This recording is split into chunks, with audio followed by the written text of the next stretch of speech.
Petit sujet un petit peu global sur la location courte durée. Je voulais qu'on fasse un petit peu le passé, tout ce qui s'est passé durant ces dernières années sur la location courte durée en particulier, un petit peu le présent, où est-ce qu'on en est aujourd'hui, et enfin les perspectives que l'on pourrait faire pour ceux en qui ça intéresse encore la location courte durée.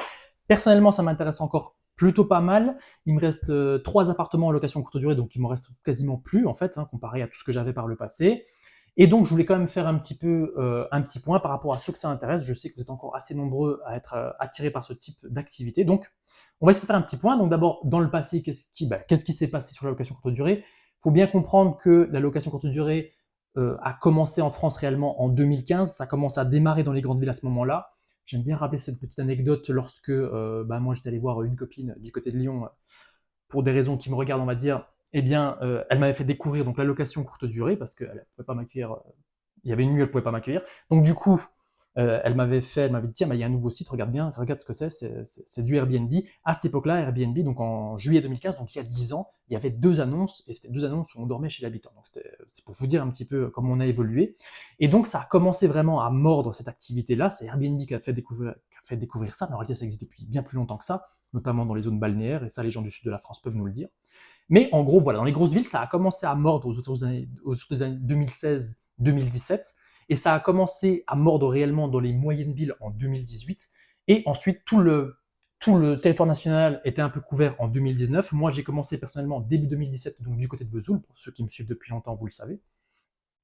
Et ensuite, il y a vraiment eu un espèce de boom où l'offre continuait à augmenter, où la demande continuait à augmenter jusque 2020-2022, on va dire.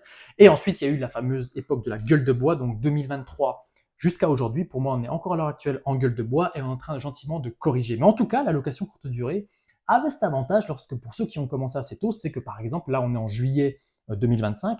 Moi, pour vous donner un ordre d'idée, en 2019, euh, j'arrivais en juin 2019, tout mon calendrier était rempli, juillet, août et même jusqu'à la mi-septembre. C'était vraiment l'époque de la folie et c'est pour ça que j'avais quand même énormément augmenté. Et déjà en 2019, je devais en avoir pas loin d'une dizaine sur le secteur haute-saônois et après j'avais un petit peu renforcé sur le côté audoubiste, mais en tout cas ça marchait extrêmement bien. Et quoi que vous aviez, entre guillemets, que vous ayez un studio, j'avais commencé par un studio DT2 ou DT3, et bien vous arriviez à remplir vraiment et vous viviez quand même extrêmement bien. Qu'est-ce qui a justifié un succès pareil sur la location courte durée, et notamment en France? Parce qu'il faut quand même savoir que, par exemple, au niveau de Airbnb, la France était quand même le deuxième pays, le deuxième plus gros marché d'Airbnb, le deuxième plus gros secteur où ils faisaient le chiffre d'affaires, à côté des États-Unis. Donc c'est pour vous dire quand même comme ça avait super bien marché en France. Et qu'est-ce qui avait fait que ça avait si bien marché? Parce que c'était en fait une bouffée d'oxygène en fait pour beaucoup de propriétaires. Tout à coup, vous aviez la possibilité en tant que propriétaire, eh bien tout simplement de faire une belle rénovation, de faire une belle décoration, d'aller faire du muscle dans votre appartement et d'être entre guillemets correctement rémunéré juste derrière. Parce que oui, déjà à cette époque-là, en fait, il y avait des problèmes au niveau des squatteurs, il y avait déjà des problèmes au niveau des trêves hivernales, il y avait déjà des problèmes au niveau des impayés de loyer, et il y avait aussi une fiscalité qui était extrêmement forte sur les revenus nus. Et tout à coup, il y avait à la fois ce LMNP qui permettait, entre guillemets, d'avoir une vraie poche de respiration, et aussi la garantie d'avoir ces loyers qui étaient payés, parce que les gens ne rentrent pas dans votre bien tant qu'ils n'ont pas payé. Et puis, si jamais ils foutent le bordel sur un laps de temps relativement court. Donc, ça faisait quand même beaucoup de garanties. Et donc, disons que si vous faisiez une belle rénovation, eh bien, vous aviez de quoi, entre guillemets, eh bien, vous rémunérer convenablement. C'est un petit peu terminé aujourd'hui. Et on a vraiment eu ce boom 2020-2022. Il faut vraiment se rendre compte de ce que c'était parce que pour moi, c'était vraiment de la folie. C'était vraiment à ce moment-là qu'en fait, l'État a commencé vraiment à gueuler parce que, effectivement, ça commençait à cannibaliser beaucoup de villes. Et donc, forcément, il y a eu des coups de raponce qui ont été mis sur le statut LMNP pour essayer de calmer tout ça, jusqu'à arriver à sonner le glas de l'activité LMNP au début de cette année, donc début 2025, ce qui fait que là, forcément, ça intéresse beaucoup de moins puisqu'on va réintégrer la plus-value. Donc c'est un peu ça qui s'est passé sur ces 10 dernières années sur la location courte durée. Et donc aujourd'hui, effectivement, on est en espace de gueule de bois. Et si aujourd'hui vous cherchez à faire du meublé entre guillemets touristique du côté de Vesoul ou de Belfort, il faut que vous vous rendiez compte que vous avez de la nuit à 27 euros, et j'en ai vu du côté de Belfort, vous avez de la nuit à 31 euros du côté de Vesoul. Sur Besançon, c'est pas très compliqué d'aller trouver de la nuit à 40 balles. En gros, là où je veux en venir, c'est que vous n'avez plus la même tension que par le passé. La demande, il y a beaucoup moins de demandes aujourd'hui qu'il n'y en avait hier. Ça s'explique pour deux raisons. parce que tout le monde a déjà pris un Airbnb, vous avez certainement déjà pris un Airbnb, j'ai déjà pris un Airbnb où ça s'est mal passé, vous êtes tombé sur un appartement entre guillemets de merde. Et donc du coup ça a quand même beaucoup calmé les gens et donc aujourd'hui les gens font gaffe. Il faut savoir que à l'époque où franchement l'offre a énormément augmenté, à un moment donné il y avait juste trop d'offres par rapport à la demande et dans la mesure où la demande est de plus en plus exigeante, qu'est-ce qui se passe lorsque l'offre augmente et lorsque la demande baisse? C'est pas compliqué, c'est les prix qui baissent. Et c'est comme ça que durant l'année 2023, 2024, 2025, vu que je suis les marchés de Belfort, Vesoul, Le Hodoux, Besançon, enfin plein de marchés, j'en suis tout plein, enfin principalement des francs-comtois, on s'apercevait qu'il y avait des annonces que je voyais qui étaient sur Airbnb ou sur Booking, qui étaient en train de gentiment être basculées sur Le Bon Coin et ou carrément en transaction à la vente, parce que tout simplement, ça ne marchait plus. Et je ne compte plus le nombre de témoignages que j'ai où les gens, en fait, en avaient marre de la location courte durée parce que même du côté propriétaire, il y a eu de la casse, notamment durant la période de la crise sanitaire. Il y a eu de la casse parce que il y avait des gens qui étaient en manque de soirée et qui venaient ruiner les appartements, et aussi énormément de problèmes de prostitution. Ça, vous le savez. Moi, j'ai eu énormément de problèmes là-dessus. Il y a encore de ça pas très longtemps, il y a carrément la police judiciaire de Nanterre qui a débarqué dans un de mes appartements pour aller choper des mecs qui venaient d'arriver. C'est pour vous dire quand même comme le niveau de prostitution était quand même très très important sur ce type d'activité. Et donc du coup, dans la mesure où vous avez un bien qui n'est pas spécialement en bon état ou qui est un peu vieillissant, c'est vous qui allez être ciblé lorsque vous allez vous lancer. Ou même lorsque vous lancez votre activité de location courte durée, en réalité, les prostituées vont également cibler votre appartement pour aller faire leurs petites affaires, si vous voyez ce que je veux dire. Donc du coup, voilà un peu où on en est aujourd'hui. Si vous faites du studio ou du T2 dans de la petite ville ou dans de la ville moyenne, vous êtes à la fois chassé par les copropriétaires, parce qu'effectivement, c'est un vrai problème. D'ailleurs, j'ai déjà eu des gens, je suis parti en visite avec des gens pour vendre un appartement, ils ont vu des boîtes à clés en bas. Je leur avais expliqué que c'était pas un Airbnb, mais c'était bel et bien en fait moi qui avais mis ça en place pour le propriétaire, pour que, vu qu'il y avait des travaux qui étaient en même temps qui étaient faits dedans, pour que on puisse avoir la clé, que tout le monde puisse avoir la clé. Et en gros, la personne, elle ne m'avait pas cru, elle avait cru qu'il y avait un Airbnb dedans, et donc du coup, elle ne voulait plus visiter parce qu'elle avait cru qu'effectivement, il y avait un Airbnb. Alors que ce n'était pas le cas. Mais c'est pour vous dire un petit peu, il y a beaucoup de locataires ou de propriétaires qui ont déjà vécu à côté d'un Airbnb, et donc du coup, les copropriétés chassent les Airbnb, les mairies chassent les Airbnb, et enfin, l'État chasse les Airbnb. En gros, si vous faites ça, sachez que vous êtes vraiment, vous vous collez une cible sur le front, et vous êtes ciblé à mort, surtout si vous faites ça dans des endroits, entre guillemets, qui sont pas prévus pour ça. D'ailleurs, dans la plupart des secteurs de France, il est strictement interdit de le faire, sauf si vous arrivez à faire une surface de compensation par rapport à ça. Donc en gros, c'est quelque chose qui est extrêmement chassé depuis maintenant quelques années. Dans les grandes villes, c'est chassé depuis un bon petit bout de temps. Et croyez bien que c'est pas que la France qui est assujettie à ce type de problème. C'est, par exemple, vous prenez une ville comme New York, où c'est la chasse absolue, et vraiment, les Airbnb, ils n'en veulent plus. Vous voyez même un pays qui est ultra capitaliste, l'une des plus grosses villes du monde, vous avez la mairie de New York qui dit non, c'est stop. Si vous faites ça, et puis ça reste des Américains, donc c'est-à-dire que les pralines sont monumentales et la chasse vraiment est ouverte. Et les Américains, croyez-moi bien qu'ils savent sabrer aussi. Il faut vraiment pas croire. Donc c'est quand même un problème qui est quand même assez récurrent. Et donc voilà un petit peu l'ambiance dans laquelle on est. Donc les copropriétés vous chassent, les mairies vous chassent, et enfin l'État vous chasse au travers de la fiscalité. Bref, on n'en veut plus. Donc voilà un petit peu ce qui se passe aujourd'hui. Je voulais faire aussi un petit point par rapport aux conciergeries, parce que j'ai eu une expérience absolument catastrophique avec une conciergerie. Et j'ai envie de vous dire que les conciergeries, des témoignages que j'ai, pour ceux qui ont voulu déléguer ça, dans 80% des cas, ça a été juste une catastrophe. Une conciergerie, dans la mesure où elle est bonne, c'est-à-dire qu'elle arrive à faire tourner votre appartement, en réalité, si vous faites un peu le calcul de ce qu'elle vous prend et de ce que vous pourriez louer si vous étiez en location classique, dans les faits, vous allez vous apercevoir qu'en réalité, il est plus rentable d'aller louer de façon classique et sans location au travers d'une conciergerie. J'ai envie de vous dire, vous pouvez utiliser une conciergerie dans la mesure où elle se mouille, dans la mesure où cette conciergerie, elle loue votre appartement, elle, pour ensuite faire son exploitation. À ce compte-là, je dis pourquoi pas, dans la mesure où c'est elle qui va décorer, c'est elle qui meuble, c'est elle qui paye les factures d'électricité, en gros c'est elle qui se mouille. Là, j'ai envie de vous dire pourquoi pas, ça peut être intéressant, dans la mesure où vous n'avez pas envie de trop vous embêter, mais si vous faites un espèce de partenariat où c'est vous qui avez encore en charge l'électricité et l'eau, si c'est vous qui avez encore en charge, entre guillemets, si elle vous prend un pourcentage en fait des réservations qu'elle prend, si elle vous demande un ticket à l'entrée pour pouvoir, entre guillemets, mettre leur drap, mettre leur déco, mettre ci, mettre ça, de manière générale, vous allez perdre de l'argent, c'est absolument catastrophique, ne faites surtout pas ça. Et je tiens quand même à rappeler qu'à la base de la base, la conciergerie, c'est plutôt un service de luxe. Et c'est pas pour rien s'il y avait que dans le luxe que ça existait, parce que c'est tout simplement le seul endroit où il y avait suffisamment de marge pour que le propriétaire, le locataire et enfin le concierge puissent s'y retrouver. Dans la mesure où aujourd'hui on est dans un marché qui est vraiment en décroissance, eh bien dites-vous bien que c'est soit le locataire, soit le propriétaire qui va souffrir de ce manque d'argent. De manière générale, la conciergerie, forcément, elle fait un travail d'exploitation. Donc, c'est vous, en tant que propriétaire, qui allez vous faire déboîter. Et la plupart du temps, c'est ce qui se passe. Par ailleurs, attention aux conciergeries qui font aussi de l'exploitation et puis en fait qui encaissent les loyers à votre place, alors que théoriquement, elles n'ont pas le droit. Dites-vous bien qu'une conciergerie, si elle encaisse les réservations à votre place, elle doit être dotée d'une carte G. Et à ce compte-là, ce n'est pas une conciergerie, mais c'est bel et bien une agence immobilière. Donc, essayez quand même d'avoir ça en place, d'avoir cette idée en place. Et j'ai aussi beaucoup de gens qui me disent, ouais, la conciergerie, moi j'aimerais bien me lancer, ça me parle.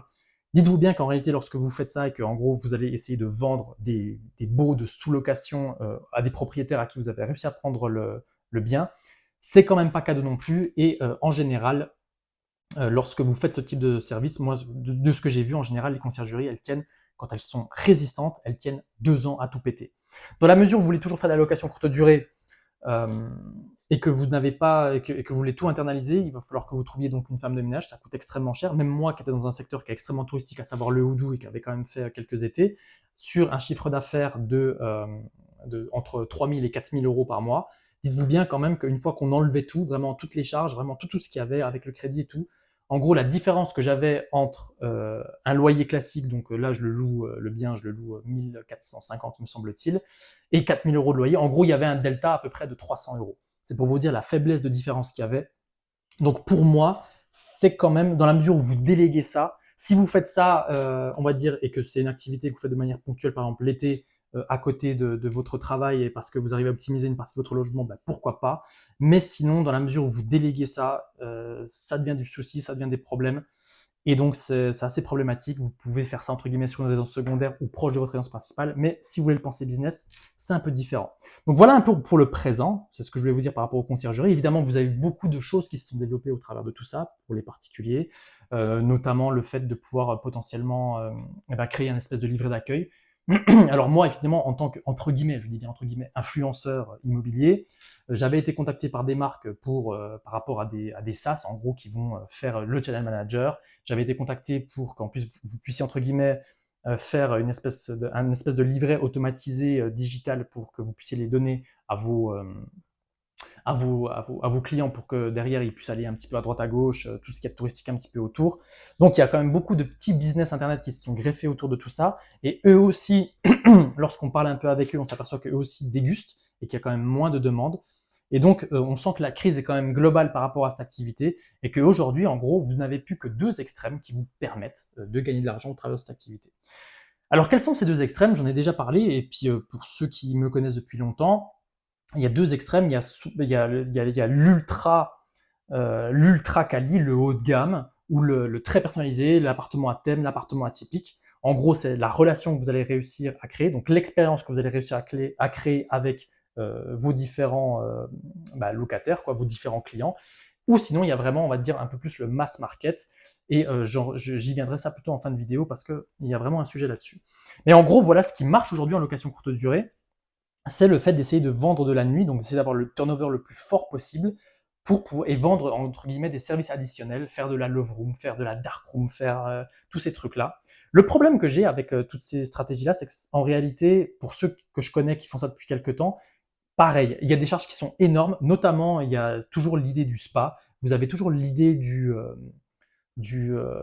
un peu de l'eau, où très souvent c'est tout ce qu'il va y avoir un peu avec la sexualité. Et le problème, c'est que si c'est pas votre délire, entre guillemets, tout ça, si vous n'êtes pas trop dans le monde libertin, vous allez vite en être dégoûté. Et c'est un peu ce qui s'est passé. J'ai eu une discussion il y a pas longtemps avec quelqu'un. Et en fait, il en est un peu dégoûté. Ça fait maintenant 18 mois qu'il fait ça. Il en a absolument marre, en fait, de passer derrière des gens qui sont déglingués toute la nuit, si vous voyez ce que je veux dire. Donc, du coup, attention à ça. J'ai envie de vous dire que si vous commencez à partir, entre guillemets, dans le business de la sexualité, c'est ultra rentable, ça marche bien, vous pouvez valoriser votre nuit à 200, 300, 400, 500 euros, c'est pas le problème. Le problème, c'est plutôt que parfois il y a quand même un peu des dégâts, notamment parce qu'il y a de l'eau, et puis vous devez quand même passer derrière des gens qui ont fait ça. Donc dans la mesure où c'est pas votre délire, attention parce que ça va vite vous user. Donc essayez d'y faire gaffe.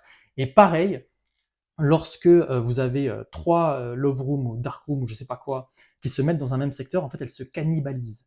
Donc, attention à ça. Vous avez vraiment une notion de marque et une notion de notoriété pour pouvoir en fait réussir à performer là-dedans parce que il faut très très peu de biens de ce style pour saturer complètement le marché. Vous n'avez pas autant de voyageurs, on va dire lambda, que de gens qui cherchent un petit peu ce type d'expérience. C'est quand même assez niché. Pareil pour les gens qui vont faire une déco très particulière, donc ce que j'appelle les logements à thème, ça marche bien. Donc c'est-à-dire que là, vous mettez quand même un gros ticket en ce qui concerne donc la décoration. Vous arrivez à louer plus cher parce que c'est la décoration, mais par contre, il faut vraiment y aller, quoi. C'est pas parce que vous mettez trois tableaux au mur de Star Wars que vous avez fait un logement Star Wars. Il faut vraiment y aller à fond. Il faut que vous arriviez à faire vraiment toute une ambiance autour du sujet. Sinon, vraiment mettre des babioles vraiment partout et puis que vraiment votre espace respire ça. Sinon, en fait, ça marche pas, on n'y croit pas, et en fait, vous pouvez pas survaloriser ça avec votre appartement. Donc, il faut vraiment y penser. Par ailleurs, en termes de valorisation, essayez d'y faire gaffe parce qu'effectivement, sur l'année 2020-2022, on arrivait à valoriser, si vous voulez, l'activité de location courte durée. Effectivement, si vous aviez un studio, je dis n'importe quoi, à Vesoul, que vous aviez acheté pas trop cher, que vous aviez acheté 25 000 euros, je dis nimp, enfin quoi que non, je dis pas nimp, que vous aviez réussi à acheter à un bon prix, vous pouviez le revendre en disant mais regardez, j'arrive à choper des loyers à 1200 à 1500 euros par mois. Vous arriviez à cette époque-là encore à vendre ça avant l'exploitation. Aujourd'hui, c'est plus du tout le cas. Si vous avez une activité de location courte durée, c'est pas ça qui va faire que votre bien va être value. Par ailleurs, dans la mesure où vous faites quand même de l'ultra relation entre guillemets et que vous allez créer une love room, une dark room ou un truc comme ça, dites-vous bien que pour pouvoir valoriser ce type de bâtiment, parce que dans la plupart du temps, les gens font ça sur des secteurs où le ticket n'est pas trop cher, et donc le problème, c'est que cette rénovation, ce muscle et cette décoration que vous allez mettre, le problème, c'est que si vous êtes sur un marché qui est à 2000 et que votre prix de revient pour mettre ça en place est à 3000 ou 3500 euros du mètre, vous avez quand même un delta. Donc, c'est-à-dire que si vous voulez faire une revente relativement rapidement, il peut y avoir des problèmes, il peut être un petit peu stacké, quoi. Donc, le problème, c'est que si vous voulez ensuite revendre ça et avec l'activité, en fait, vous n'allez pas avoir des masses de clients. Il va falloir que, en fait, les clients qui pourraient potentiellement acheter ce bien-là, c'est les clients qui sont venus chez vous. Donc, essayez de conserver aussi les numéros pour essayer de valoriser cette activité-là, parce qu'effectivement, par exemple, sur la Love Room, il n'y a que, entre guillemets, les gens un peu libertins que ça pourrait intéresser en termes d'acquisition. Les autres, pas des masses. Vous n'arriverez pas à valoriser sur le marché in-market, entre guillemets, le fait que vous vendiez à 3500 euros du mètre carré, parce que vous avez un truc ultra, ultra, ultra particulier. C'est comme l'appartement à thème, par exemple, en l'occurrence c'est du Harry Potter, il avait fait un appartement à thème Harry Potter, le problème c'est qu'il y en a combien des fans d'Harry Potter dans le secteur byzantin en l'occurrence? Pas tant que ça. Et donc du coup, à part les fans d'Harry Potter, il n'y a pas grand monde à qui ça va plaire. C'est même l'inverse, c'est ça le problème d'une décoration très tranchée. Donc il peut y avoir un vrai problème, même si vous avez une exploitation qui peut vous rapporter 2000 euros de loyer, ou même beaucoup plus, hein, ça monte vraiment parfois à des sommes pas possibles. Mais une fois que vous voulez le vendre, en fait, vous n'arrivez pas spécialement à le vendre, vous ne pouvez que difficilement valoriser l'activité, sauf si le thème plaît en particulier à un client en particulier. Mais ça ne vous dispense pas d'avoir du muscle dans votre investissement et d'avoir une bonne rénovation, d'avoir un beau DPE. Disons que c'est vraiment le truc en plus qui peut faire que, mais dans la mesure où vous vendez une love room ou un autre truc du même style, à ce compte-là, il n'y a que les clients qui sont un peu intéressés par ce thème qui peuvent potentiellement vous en donner plus. Donc essayez de faire quand même gaffe à ça, parce que c'est pas forcément toujours évident de le comprendre, et j'ai déjà eu des gens qui ont été déçus d'avoir mis beaucoup de décoration, d'avoir fait beaucoup de travail sur un bien en particulier, et qui n'arrivent pas à le vendre, parce que tout simplement c'est trop particulier, quoi. Donc voilà un petit peu ce que je voulais dire sur le futur, mais en tout cas ça marche bien. Si vous arrivez à faire un truc qui est vraiment atypique et qui est vraiment particulier, et que vous tablez vraiment sur l'exploitation, et que vous arrivez à monter sur un prix de revient qui n'est pas trop élevé par rapport au secteur que vous avez ciblé, je vous dis oui, mais par contre, vous avez vraiment besoin de créer une marque et de créer une activité et de créer du service à côté de tout ça. Et à ce compte-là, vous pouvez encore performer en location courte durée dans la mesure où il y a de la marge, entre guillemets, vous vous louez de la nuit chère, vous pouvez déléguer, bref, vous rentrez, entre guillemets, dans la marge suffisante pour tolérer une conciergerie. Sous peine de quoi, en fait, ça a beaucoup plus de mal à marcher. Et vous avez un autre business, plutôt que de l'extrême, entre guillemets, relation, on va plutôt avoir, où on va plus jouer sur le mass market. Et là, c'est vraiment le concept originel d'appart-hôtel. La première fois que j'ai rencontré un vrai appart-hôtel, c'était en Suisse. C'était en Bruyères, donc pour ceux qui connaissent, c'est un petit endroit en Suisse qui est ultra joli, et c'était là-bas que j'étais allé pour la première fois dans un appart-hôtel. Et en fait, si vous voulez, ça se comporte comme un hôtel, vous avez une espèce de réfectoire en bas, mais les chambres ne sont pas des chambres et sont factuellement des appartements. Et j'ai vu plusieurs reportages, je ne sais pas si on peut appeler ça comme ça, mais en tout cas des documents. Et j'ai rencontré, il y a de ça pas très longtemps, quelqu'un qui casse ce projet-là, puis en fait, moi, j'y pense depuis un petit bout de temps aussi. En fait, vous essayez d'essayer de choper un espèce de bâtiment commercial, entre guillemets, où il y avait déjà des chambres, où il y avait des bureaux, où il y avait des trucs comme ça, que vous allez remettre en appartement, que vous allez correctement diviser, entre guillemets, sur des appartements pour faire les choses correctement.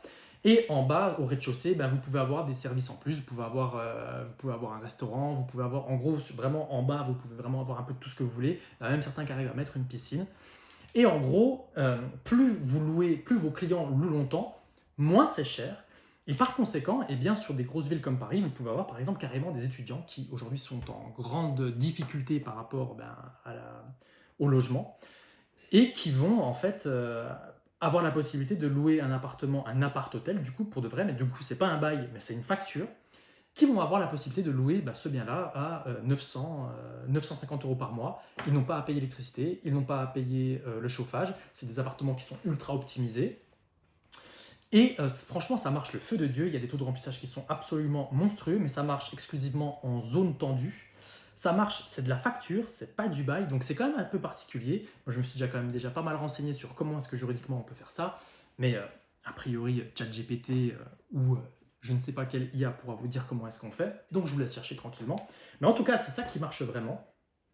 Et sur le business du mass market de la location courte durée comme on l'a connu par le passé, si vous voulez vraiment aller là-dessus, c'est plutôt sur ça qu'il faut aller. Mais par contre, il faut aller sur des marchés qui sont exclusivement tendus. Vous ne pouvez pas faire ça en zone détendue parce que vous n'allez pas réussir à remplir suffisamment, sauf si vous faites du petit immeuble. Et donc attention aussi à la destination de votre bien. Mais en tout cas, sur l'appart-hôtel originel, sur le concept originel, c'est là-dessus qu'on peut aller sur du mass market, où entre guillemets on va aller faire que du muscle par rapport à l'appartement en lui-même, mais par contre on va aller chasser vraiment une clientèle assez large, et on va pouvoir aussi justifier potentiellement de mettre un restaurant en bas. Donc en gros il faut obligatoirement penser entre guillemets immeuble et pas petit logement comme c'est le cas sur l'extrême, sur la love room, le dark room ou l'appartement à thème ou atypique. Donc là vous êtes obligé d'aller partir entre guillemets sur du volume pour pouvoir faire des économies d'échelle, notamment au niveau du chauffage et au niveau de l'électricité et tout ça, pour pouvoir en fait générer vraiment suffisamment de clients et que, entre guillemets, que le volume que vous allez pouvoir générer puisse bien absorber les investissements que vous avez mis, quoi. Donc vous avez ces deux extrêmes vraiment qui peuvent être possibles. Et moi, c'est vrai que cette deuxième option m'intéresse toute particulièrement parce que j'ai un truc qui est en cours et donc peut-être que je vous en parlerai. En tout cas, abonnez-vous si vous voulez en savoir un peu plus. Mais en tout cas, voilà un peu ce que je voulais dire sur la location courte durée de manière générale. Je trouve qu'il y a vraiment encore de belles choses à faire.